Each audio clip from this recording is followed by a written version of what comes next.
Hey guys, it's Haley from The Modern Ferret, and I have Albert here as well as Newt and Moose, and we are going to go over the health of our three ferrets because unfortunately all three of them are currently sick, and I want to talk to you guys about it. This video is going to be a little bit different in format. It's going to be more vlog style. I have some notes you guys will probably see where I'm going to go over everything I want to talk about. Let's get into it. This is more of a serious topic than we usually cover, but I think it's really important, especially for prospective ferret owners or even new ferret owners, anybody thinking about getting into ferrets. It's important to realize that ferrets do have a lot of health problems. In Exhibit A, every single one of our ferrets has one, if not two or three health problems right now, and that's what I'm going to talk about. I should mention that we have transitioned our ferrets from kibble to raw, and they've been eating raw for about 2 to 3 months now. The raw diet has helped us see some improvements in our ferrets' coats. Their coats are much healthier, their energy levels seem better, but it's also not a magic pill, right? We already have insulinoma and adrenal disease with almost all of our boys, and so it can't, to my understanding, reverse that. Unfortunately, these diseases that I'm talking about in the video today are still progressing regardless of whether they're on raw or not. So the first guy that I want to talk about is Albert, who was the first guy I was holding there. He's our all-white ferret. He is kind of the healthiest of the three, which is sad because the bar is set really low because he still has a health problem. So Albert has something called adrenal disease, and a ferret's adrenal glands are going to regulate their blood glucose levels, believe it or not, electrolyte levels, they affect their muscles, and they also help a ferret in times of stress. They also produce some of their sex hormones, so they do a lot of things in the ferret's body. Unfortunately, adrenal disease is super common in ferrets, and Albert has it. The reason that we knew Albert had it and that our vet, officially diagnosed it is that he started to have very aggressive behavior towards his brothers. He was wrestling, but like biting, dragging, showing all this dominance behavior. He's humping them. He also started to have hair loss on his tail. These were big red flags that he might have adrenal disease. So now Albert officially has adrenal disease. He's had it for 2 years now. And to treat adrenal disease, he has to get a $200 implant around every 12 months. So that's something to keep in mind. It is a sad disease to see them have, but also it can be expensive. But as far as we know, that's the only health problem that Albert has. So we consider him our healthiest ferret, even though he's not totally healthy. Next up, I want to talk about Nudie. His name is Isaac Newton, and he is, I would say, our sickest ferret. We don't actually bring him on a lot just because he's not always feeling that great. Newt has a disease called insulinoma, so it's different than what Albert has. And insulinoma is a cancer of his insulin-secreting pancreatic cells. One of the main roles of his pancreas is to release insulin to regulate his blood sugar. And so because he has issues with his pancreas and his secretion of insulin, he has really bad blood sugar issues. What this leads to is that because Newt has very severe insulinoma, he actually has hypoglycemic seizures every 3 weeks. They're really sad to watch. He starts foaming at the mouth. He starts staggering. His balance gets really off. It's really, really sad. It's scary too. So his insulinoma is really bad. And then recently we just took him to the vet about a week ago, and our vet said they were about 90% sure he also has adrenal disease. So we will be taking him in next week to get an adrenal implant as well. So that means that most likely Nudie has both insulinoma, and pretty bad too, and he has adrenal disease. So that's 2 diseases for him. Now, insulinoma is treated with a medication. That medication alone costs us $50 to $60 per month. So that's another added expense that you have to keep in mind if you have ferrets, especially with diseases like this, because they're very common for ferrets, sadly. You're being so cuddly. Another thing with Newt that really freaked me out, which is actually why we brought him to the vet last week, I started noticing these lumps on his lymph node area right here. And I got so scared that it was those lymph nodes that were swollen, that maybe he had a lymphoma or something like that. So brought him into the vet. They did a little sample of the tissue there.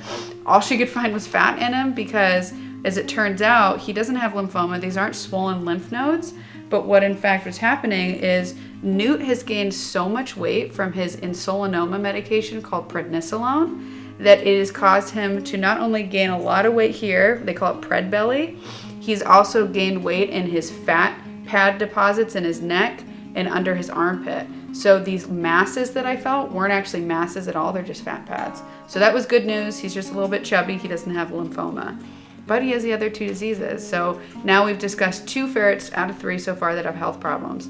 Moose has a ton of health problems too, and he's the next guy I want to talk about. Okay, there you go, Nudie. Good boy. Okay, so we got a sleepy Moose here. Hi, Bubby. And one of his health problems is the reason that I wanted to make this video today, because we have a big thing happening with him tomorrow, and I wanted to make sure he was around for this video.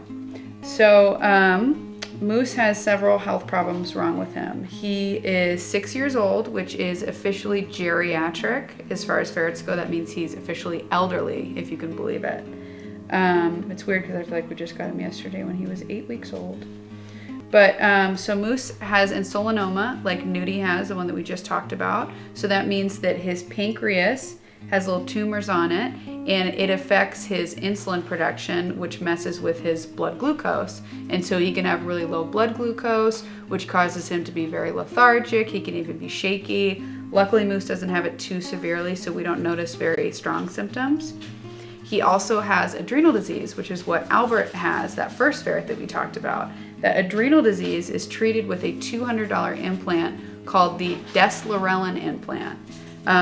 If Newt does in fact have adrenal disease as well, which we're pretty sure he does have, that means that we have 3 ferrets with adrenal disease, which means that will cost us about $600 per year replacing their deslorelin implants. On top of that, 2 of our ferrets, now you know Moose has it as well as Nudie, both have that disease called insulinoma, which is $55 to $65 per month in medication. They take that medication twice per day, every 12 hours. So it actually makes it very hard to go on vacation, to leave our ferrets with a pet sitter, even have social things at night, because we need to make sure to feed the ferrets and also give them their medication around the clock. So that's something to keep in mind if you're thinking about getting ferrets. You know, these health problems are really common, and most likely, unfortunately, you're probably going to get one of these health problems with your ferrets. The other health problem that Moose has is, we're not really sure why, and neither are vets, but for some reason, hi, sleepy boy. For some reason, Moose has a cyst on his kidney the size of an egg, if you can believe it. I don't know how he fits that in his tiny little body, but it is a fluid-filled cyst on his kidney. They said most likely it's urine-filled, and it puts pressure on his other organs. Now, we went all the way to a big vet hospital to get him a big internal surgery to fix it, but they opted to avoid it just because it didn't seem worth the risk for them. He doesn't seem in too much discomfort because of it, so they opted not to do it. But that's yet another health problem he has. Now, the last health problem I want to talk about with Moose, which is actually why I was inspired to make this video today, or tonight rather, is because Moose is having surgery tomorrow to remove this thing on his tail called a chordoma, this big old ball you guys may have seen in previous videos.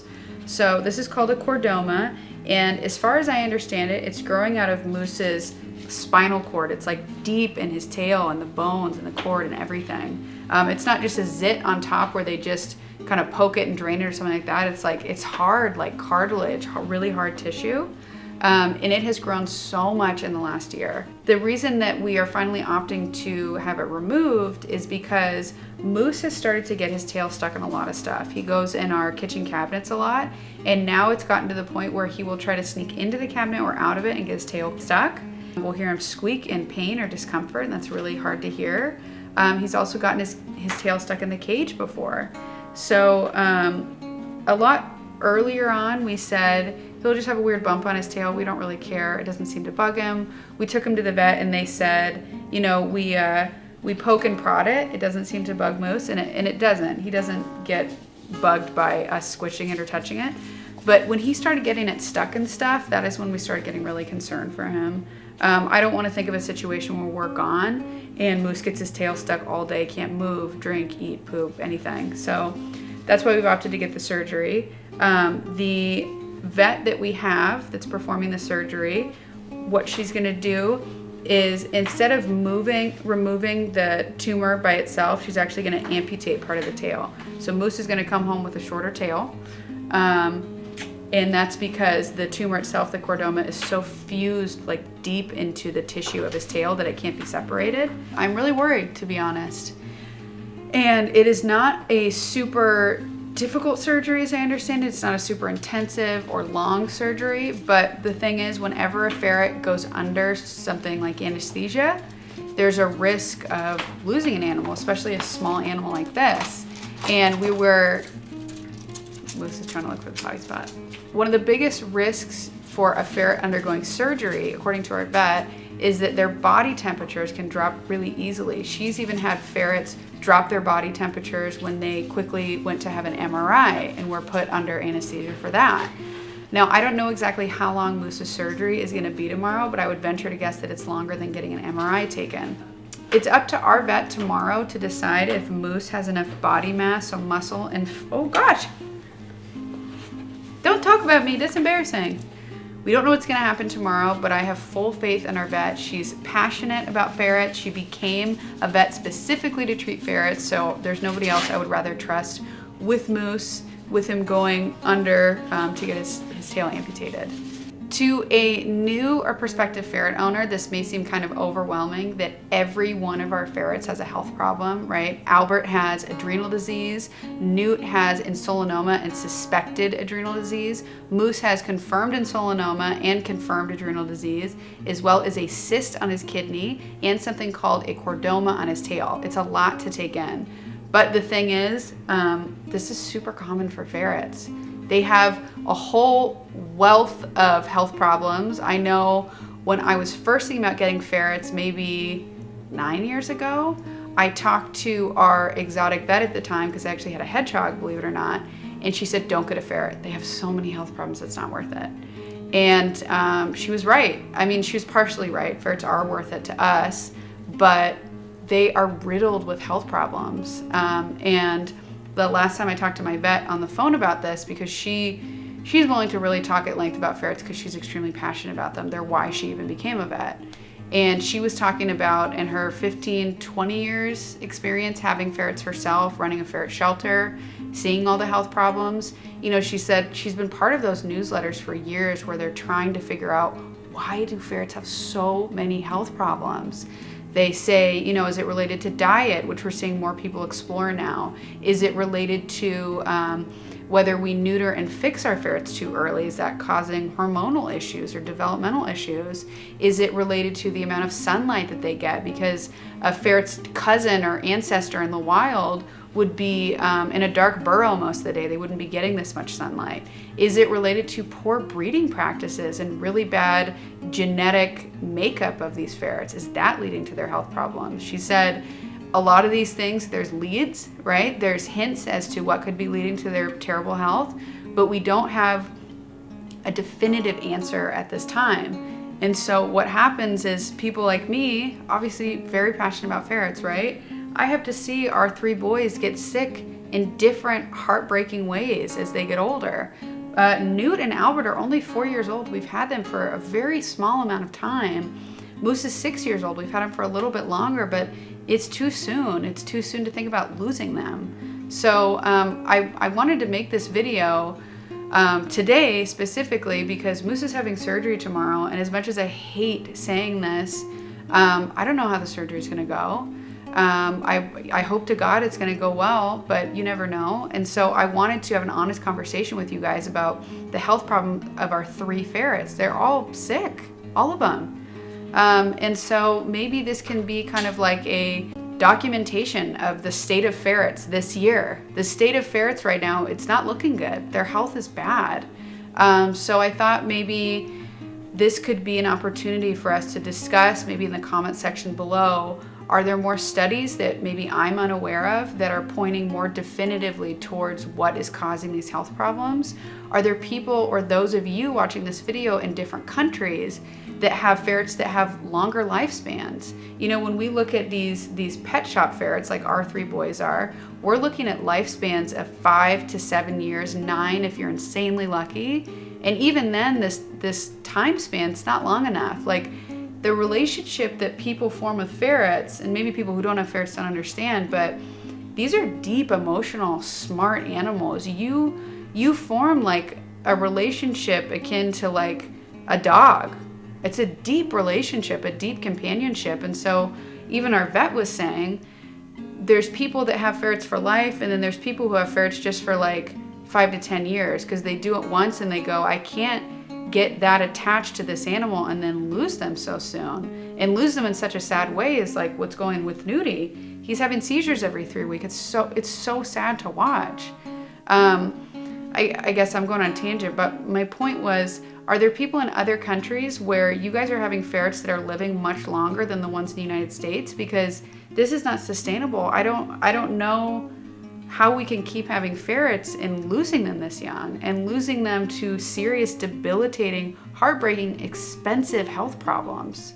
So this video is kind of a bummer. A lot of our videos are not this way, but I wanted to be honest about the darker side of having ferrets, because as deeply fulfilling, intelligent, loving, funny, all these amazing things that ferrets are, unfortunately, they have a lot of health problems, and I want you guys to be prepared for that if you are thinking about getting ferrets. You know, the medications that I talked about, I think it's around $1,500 per year in medication alone that we have to give to these 3 boys, between the prednisolone, the cosequin, and the deslorelin implant. So they're on a lot of things. That is not including their regular vet visits. It's not including their food, all these things. So it's really something to think about. And I also will say that there are huge gaps in knowledge as far as ferret care goes. And it's not a slight to the vet community or anything like that, or even the hobby ferret community. It's just, I think what we're talking about today is ferret care needs to improve, ferret health needs to improve, and we all need to figure out how to make better resources for this community. At this point, ferrets are still considered an exotic animal, even though they're incredibly common. Every animal has a lifespan that seems too short for their owners to spend time with them. For ferrets, that lifespan seems to be dictated by things like insulinoma and adrenal disease, and it's really hard.